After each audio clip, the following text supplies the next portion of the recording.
Hi, I'm Kilo and I'm one of the co-founders of Scrapbees. And we at Scrapbees, we are passionate about urban mining.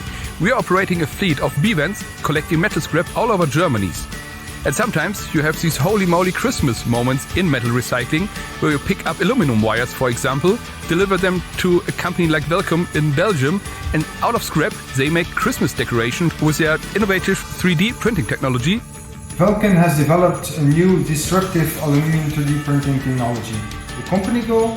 Serial production with low impact in mind.